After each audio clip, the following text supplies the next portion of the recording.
이번 시간에는 조선의 왕 중에서 광해군을 만나보겠습니다. 이 광해군은 연산군과 더불어 조선시대 내내 그 왕으로서의 명예를 회복하지 못한 왕이죠. 그죠? 그런데 정말 그런 이 군이라는 호칭에 어울릴 만큼 패륜적인 국왕일까요? 그러나 최근에 와서 광해군에 대한 재평가가 많이 이루어지고 있습니다. 임진왜란 이후에 조선 후기의 어떤 개혁 정치의 기반을 확보한 왕. 그리고 특히 광해군의 외교적인 그 활동이 상당히 주목을 받고 있어요. 그 당시에 이 강국인 명나라와 후금 사이에서 실리 외교를 선택했던 이 광해군의 그 지혜는 요즘에도 여전히 유효하다라는 이런 평가도 나오고 있습니다. 그래서 이번 시간에는 이런 광해군의 그 여러 가지 빛과 그늘, 많은 개혁 정책과 외교 방면에서 혁혁한 공을 세웠음에도 불구하고 결국 인조 반정으로 전형적인 패륜적인 국왕으로 몰린 이런 사연들에 대해 알아보기로 하겠습니다.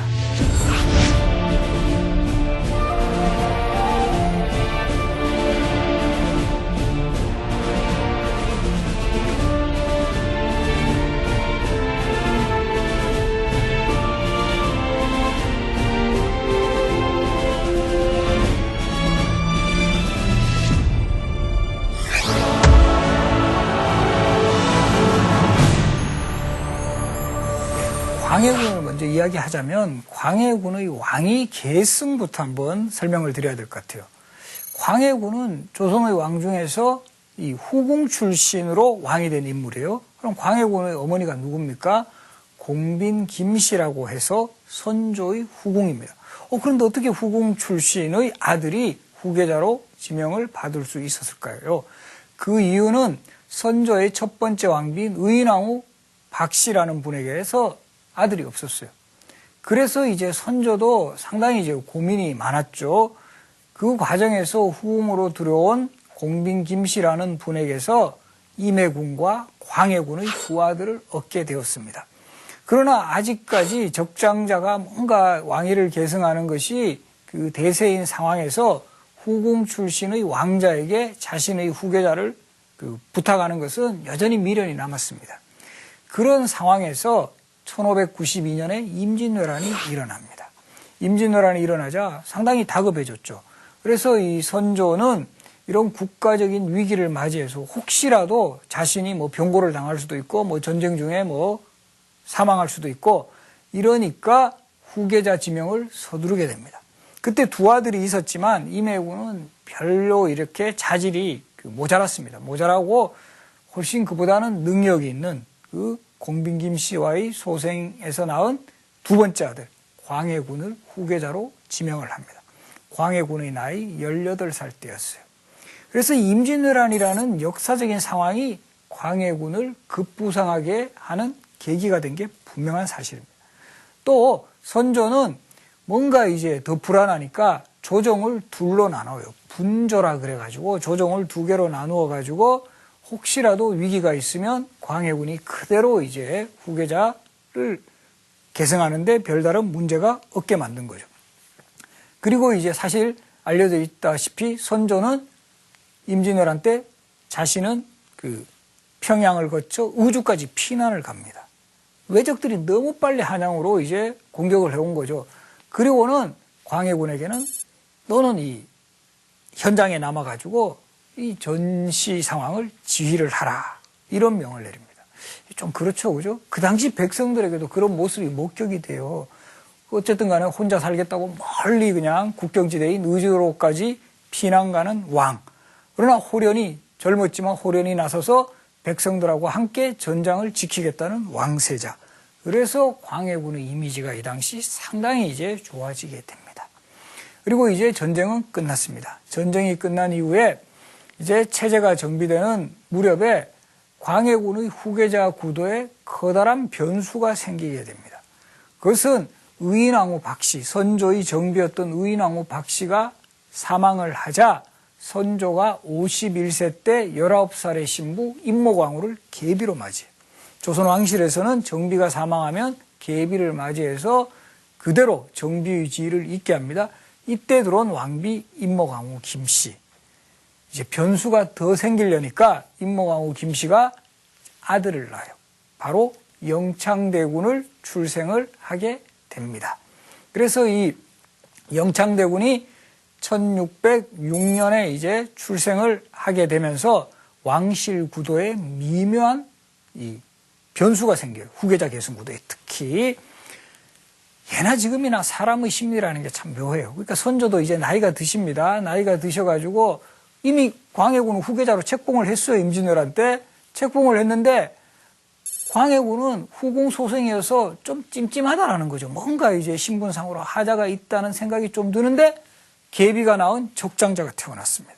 어린 아들 뻘뻘 기어다니면서 마마마마 그러면 예쁘죠. 거기다가 임모광후 계비가 또 계속 뭐 확인은 되지 않았지만 로비할 가능성이 상당히 많습니다. 전하, 우리 귀여운 영창대군을 후계자로 하심이 좋지 않을까요? 계속 그런 이야기 당연히 할 겁니다. 엄마라면 자기 아들을 왕으로 올리고 싶죠. 거기다가 광해군은 하자가 많습니다. 선조 판단력 흔들리기 시작합니다. 시작하고 이러니까 그 당시에도 정치권에서 줄서기가 시작돼요. 딱 흐름을 잃는다라는 거죠. 광해군 아닌가 보다. 영창대군인가 보다. 이렇게 하면서 영창대군 쪽으로 슬슬 줄서기가 시작돼요.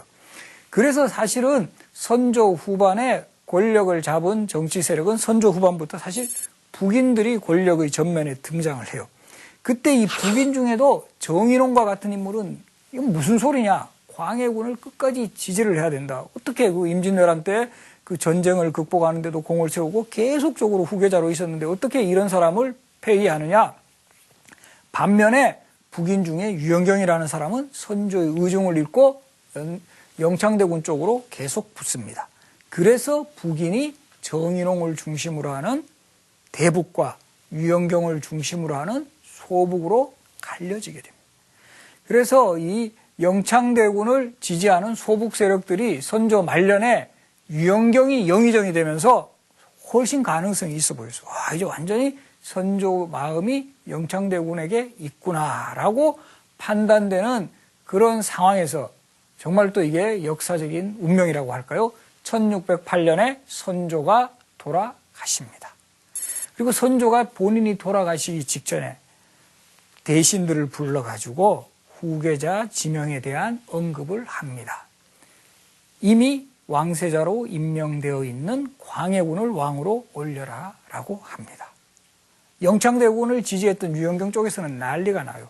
난리가 나지만 어쩔 수가 없죠. 왕의 그 명령이었고 선조 입장에서도 제가 판단하기에는 선조가 한 3, 4년만 더 살아 계셔도 영창대군이 후계자가 되었을 가능성이 상당히 많아요. 근데 선조도 차마 3살밖에 되지 않은 영창대군을 왕으로 올릴 수는 없었다는 거죠. 선조 스스로도. 그래서 결과적으로는 이 광해군이 후계자가 되어서 선조의 뒤를 이어 조선의 15대 왕이 되면서 이제 조선의 역사는 광해군 시대로 접어들게 됩니다.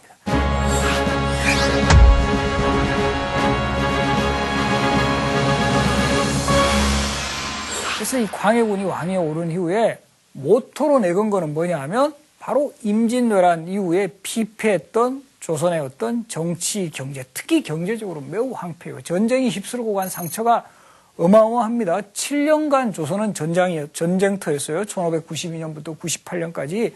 그러니까 물론 선조 때도 후반기에도 그것을 수습하려고 했지만 광해군이 즉위한 이후에도 주어진 과제는 광해군이 정확하게 1608년에 즉위하거든요. 그러니까 전쟁이 끝난 이후 약 10년 뒤에요. 그러니까 이 전쟁 복구가 아주 중요한 과제입니다. 그래서 광해군이 제일 먼저 한 일 중에 하나가 이 거의 피폐해진 토지, 특히 토지가 황폐화된 것은 말할 것도 없고 특히 토지 대장에서 누락된 토지가 너무 많아요. 토지 대장을 양안이라고 하는데 이 양안 장부상에 누락된 토지가 많으니까 결국 토지가 장부상에 누락되면 국가에서 세금을 많이 거두지 못하잖아요. 그런 것들을 만회하기 위해서 전면적인 토지 재조사 사업에 들어갑니다. 들어가고 또 광해군이 이제 상당히 이제 중요하게 생각했던 것 중에 하나가 그 당시에 세금 부담 중에서 곡물이라는 거, 지방의 특산물을 납부하는 것을 곡물이라고 그랬고, 지방의 특산물을 곡물이라고 그랬고, 그것을 납부하는 것을 공납이라고 했는데, 이 특산물 부담이 너무나 이제 크다라는 거죠. 조선시대는 이제 특산물은 각 지역별로 특산물을 지정을 하고 그것을 이제 지역 단위별로 납부를 하게 했는데 이것이 왜 부담이 커지냐면 중간에 이제 중간 상인들이 개입을 하면서 이게 세금이 엄청나게 크게 올라가 버렸다라는 거죠. 지금도 이런 거 우리 비슷하잖아요. 현지에 뭐 채소라든가 뭐 한우 값은 별로 비싸지 않는데 갑자기 이제 중간 상인이 개입해 버리면 확 그 비싸지는 거. 이런 이치입니다. 그래서 이런 모순을 극복을 하자고 판단을 해서 한 게 이 곡물의 부과 단위를 현물로 하고 또 그것을 호별로 부과를 해요. 집집마다 부과를 하다 보니까 요즘으로 치면 아주 그 뭐 100평 아파트에 사는 사람이나 뭐 정말 쪽방에서 사는 사람이나 호별 부과니까 똑같이 세금을 부담을 한다는 거죠. 이래서는 안 되겠다. 그래서 곡물의 부과 단위, 공납을 부과하는 그 기준을 토지 결수로 하는 거예요. 요즘으로 치면 재산을 기준으로 하는 거예요. 그래서 1결당 결국은 12두에 해당하는 세금을 납부하는 것으로 통일을 시킨 것. 그건 뭐죠? 대동법입니다. 그래서 사실은 조선 전기부터도 이 대동법을 계속 시행을 하려고 했는데 이게 잘 되지가 않아요. 왜 그러냐 하면 땅 많은 지주들이 반대하는 거예요. 이 지주들이 자꾸 반대를 하다 보니까 이것이 잘 되지 않았는데 광해군 때 개혁정치의 흐름하고 맞물려 가지고 바로 이 대동법이 그때도 전국에는 실시되지 못하고 경기도에서 처음으로 대동법을 실시합니다. 그러나 지금도 그렇지만 첫 단추를 잘 끼워야죠. 이 광해군 때 이런 개혁정치의 시대적인 흐름과 함께 대동법이 처음으로 실시되었다는 거, 이거 상당히 주목할 만한 지표입니다. 그리고 대동법이 전국적으로 완전히 실시되는 데는 약 100년이 걸려서 효종 때 김육이라는 사람이 주도를 해서 대동법이 전국적으로 실시되는 겁니다. 그리고 이 광해군은 전쟁 이후에 백성들의 어떤 의료시설이라든가 이런 것이 너무 낙후되어 있다. 그리고 의학적인 이런 그 혜택을 전혀 받지 못한다라는 상황을 간파하고 허준에게 명하여 동의보감을 편찬하게 해요. 우리가 허준의 의학서로 잘 알려진 이 동의보감은 원래 이 선조 때부터 본격적으로 이런 국가가 주도하는 의학서 편찬을 생각을 했어요. 그리고 그 바통을 이어가지고 광해군 때 이제 본격적으로 허준을 또 후원을 한 거죠. 후원을 해서 동의보감을 편찬을 하게 했고 허준과 같은 뛰어난 의학자가 출연을 해서 정말 지금에도 세계적인 의학서라고 불리우는 동의보감의 편찬을 완성을 할 수 있었습니다. 당연히 백성들의 어떤 기아라든가 이런 그 질병의 고통에서 많은 부분을 해결해 줄 수 있었고 이것을 광해군이 허준이라는 뛰어난 인물에 의해서 완성했다라는 점 아주 주목할 만합니다. 그리고 이 광해군은 전쟁으로 인해서 많은 서책들이 훼손됐어요. 뭐 경국대전이라든가 뭐 동국여지승남이라든가 뭐 이런 상강행실도라든가 이런 서책들을 대거 다시 찍어내가지고 다시 간행을 해가지고 이런 책들을 이 국가에서 이 책들을 보관하는 사고에 보관을 하게 합니다. 그런 조처들. 그러니까 지금도 그렇지만 이런 편찬 사업의 성과들을 계속적으로 활용하는 것도 매우 중요해요. 그 중요한 서적들이 만들어지면 이거를 국가가 시책으로 활용을 하는데 임진왜란 때 이런 책들이 많이 사라지니까 이것을 다시 재간행했다. 그래서 지금도 우리 책 중에 국보나 보물로 지정된 책 대부분은 임진왜란 이전에 편찬된 책이에요. 그것은 그만큼 임진왜란 때 많은 책들의 피해가 있었다는 것을 보여주고 있는 거예요. 그리고 이런 문제를 광해군 때 본격적으로 해결을 해 나갔다는 점, 이것을 우리가 주목을 해야 됩니다.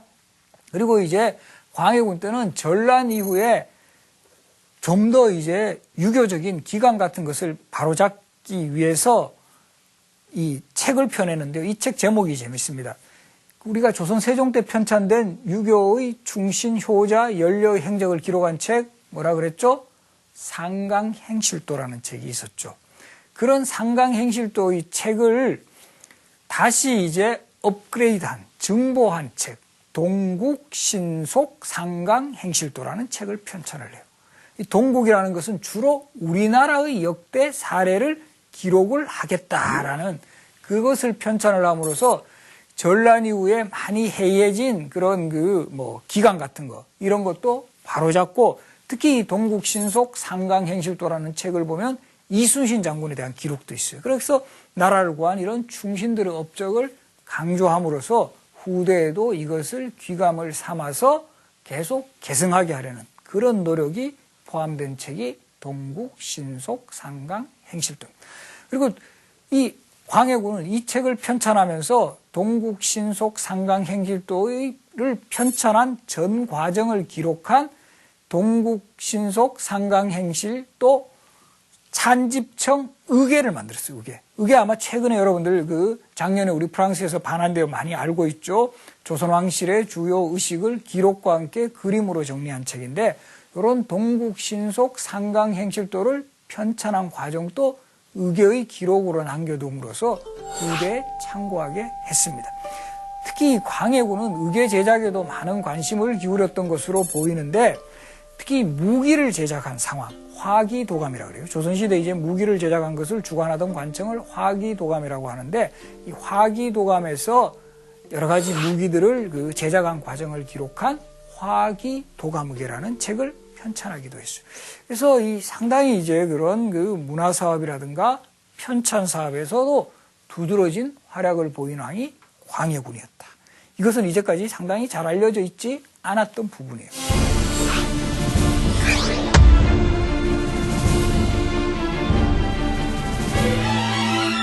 광해군 하면 또 하나 떠올리는 키워드가 실리외교 또는 중리외교라는 부분인데, 광해군의 외교 정책을 수행할 수 있었던 시대적 배경에 대해서 알아보겠습니다. 이 광해군이 즉위한 시대, 즉 1608년 같은 경우는 임진왜란의 여파로 조선을 도와 참전을 했던 명나라의 국력이 서서히 기울어가고, 그 틈을 비집고 동북방면에서 성장한 여진족이 세운 나라, 후금이에요. 옛날 우리 고려시대에도 이 고려를 위협했던 여진족이 세운 나라 있었죠. 그 금나라의 뒤를 계승했다 해서 후금이라는 나라를 누르하치가 세우고, 상당히 이제 동북 방면을 중심으로 세력을 키워나가고 있었어요. 그리고 이 후금의 궁극적인 목표는 명나라를 침공해서 중원 대륙을 장악을 하는 것입니다. 그런데 항상 걸림돌이 되는 게 이 조선이에요. 조선은 명나라하고 밀접한 외교 관계를 유지하고 있죠. 그래서 만약에 명나라를 침공을 하러 가는 과정에서 조선이 침공에 들어오거나 하면 상당히 부담이 되죠.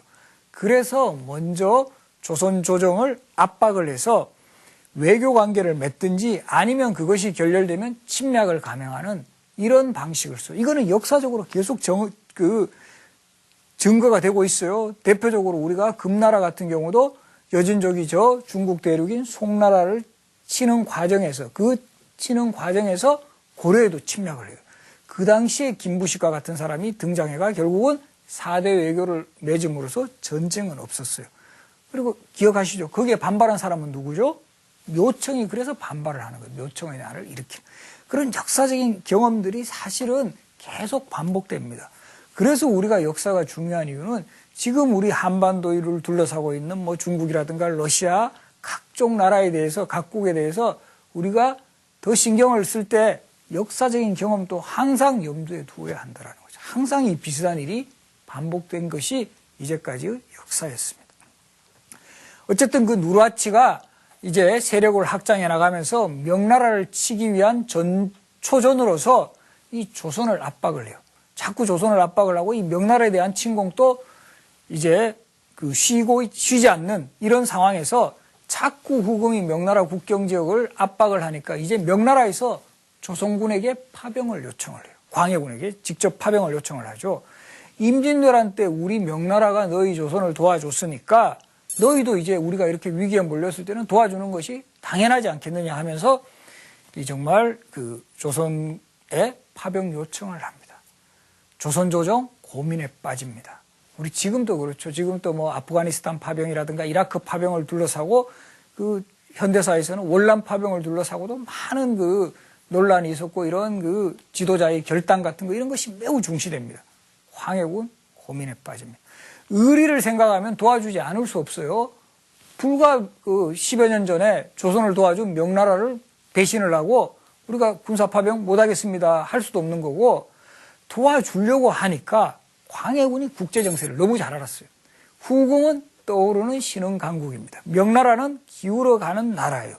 신흥강국 후금을 잘못 자극했다가는 조선이 분명히 전쟁의 어떤 참화를 면하지 못할 것이다 라는 판단을 분명히 했어요. 그래서 많은 신하들은 당연히 그때 반대를 합니다. 그러니까 후금하고 외교관계를 맺는 게 아니라, 즉 명나라에는 무조건 파병을 해야 된다는 쪽이죠. 광해군의 입장에 상당히 동조하는 사람들이 거의 없었어요. 그래서 광해군은 1619년 바로 이 파병을 결정을 합니다. 그런데 그 과정에서 자신의 신복이었던 강옥립이라는 사람을 불러요. 그리고 강옥립을 파병군의 사령관, 도원수로 삼으면서 비밀리에 강옥립을 불러서 밀지를 내립니다. 그 밀지의 내용이 나중에 밝혀지는데요. 향배를 봐서 투항을 해도 좋다라는 밀지였어요. 그래서 우리가 조선이라는 나라가 너희 후금하고도 전쟁을 원하지 않는다. 우리가 명나라 입장 때문에 할 수 없이 참전을 했지만 바로 우리는 너희들하고 외교 관계를 맺고 우리 양국 잘 살아보자라는 취지. 그러니까 후금의 그 후금 진영의 공격에 나섰던 강옥립이 전쟁다운 전쟁을 하지도 못한 상태에서 바로 투항을 해버립니다.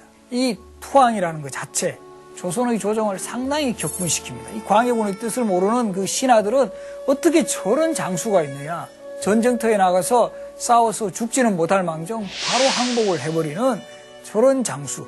그래서 나중에 광해군 정권이 무너지고 서인 정권, 광해군 정권 때는 북인 정권이라 그래요. 서인 정권이 들어섰을 때 서인의 핵심적인 인물인 송시열과 같은 인물은 강옥립에 대해서 강로전이라는 책을 씀으로써 강오랑캐라는 뜻입니다.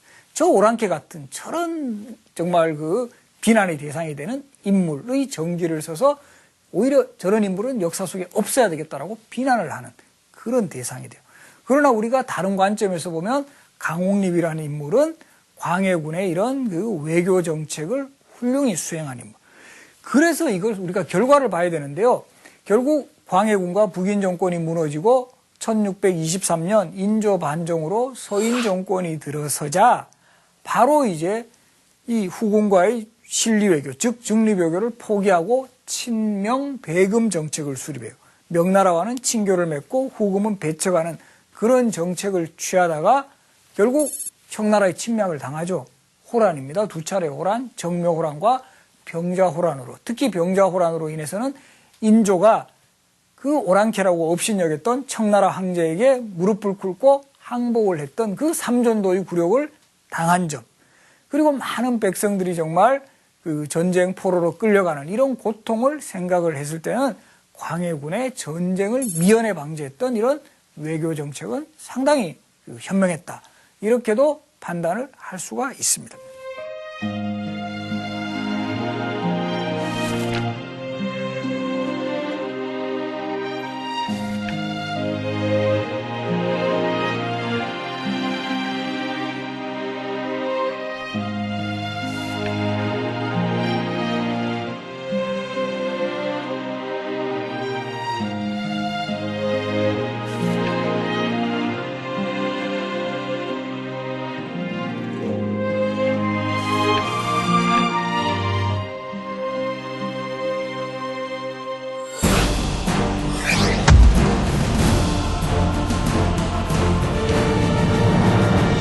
예치에서는 뭐 대동법 실시라든가 토지조사 사업, 그리고 각종 편찬 사업을 통해서 이 전쟁 전에 어떤 문화 복구 사업을 펼치고, 또 이 외교 정책에서도 이 당시 후금이라든가 명나라의 사정을 정확하게 인식을 하고 실리 외교를 펼쳤던 광해군.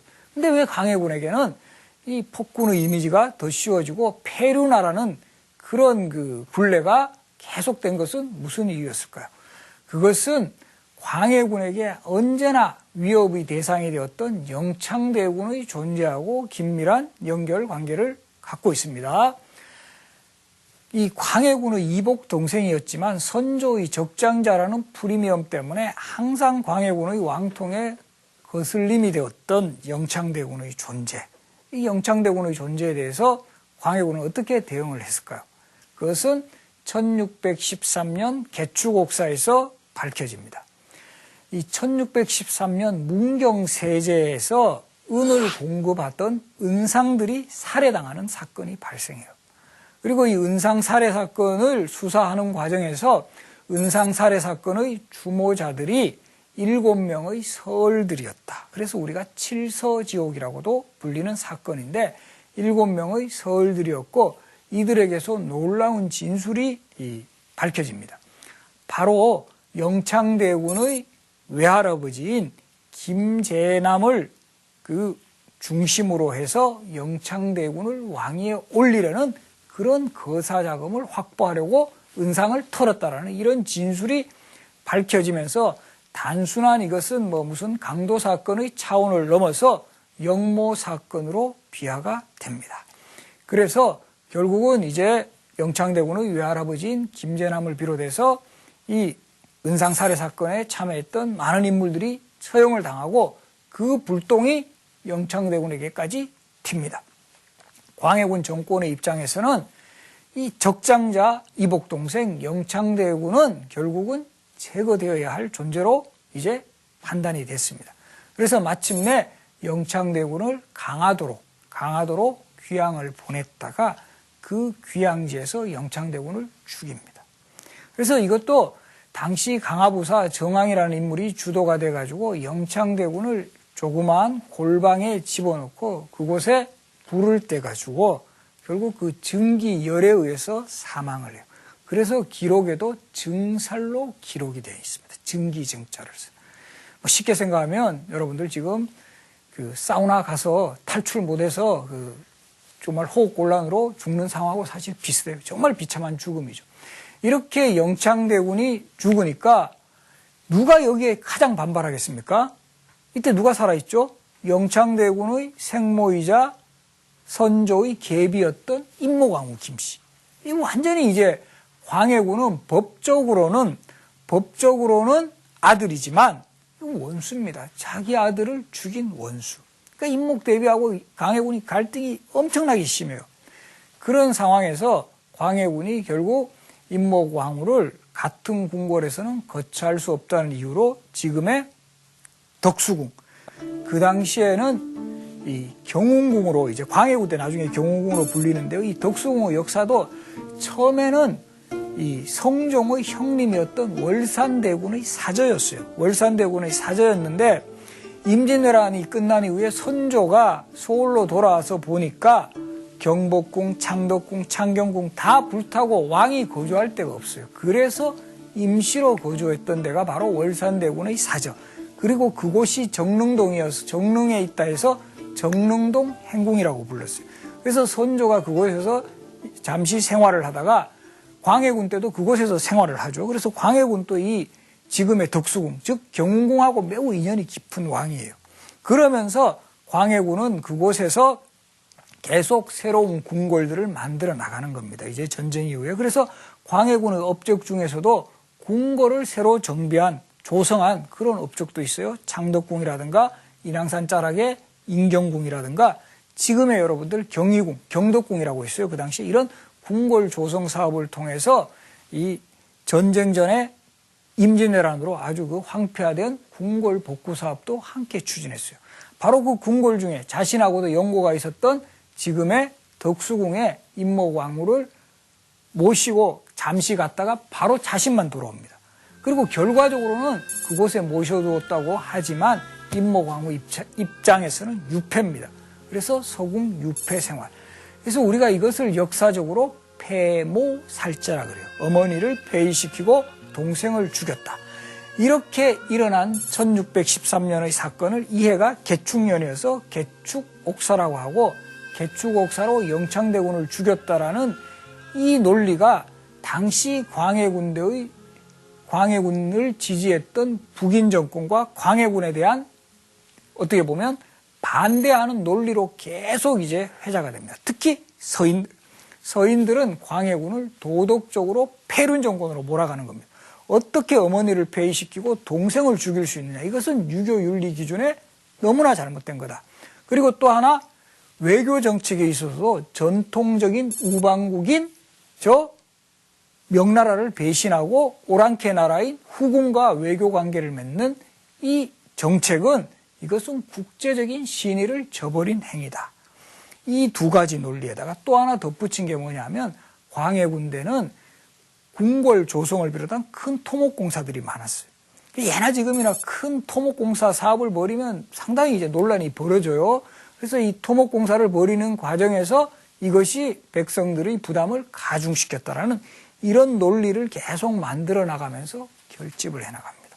그래서 광해군 정권 내내 권력에서 소외됐던 서인 세력들이 남인들과 결탁을 해서 마침내 인조 반정을 성공시킵니다.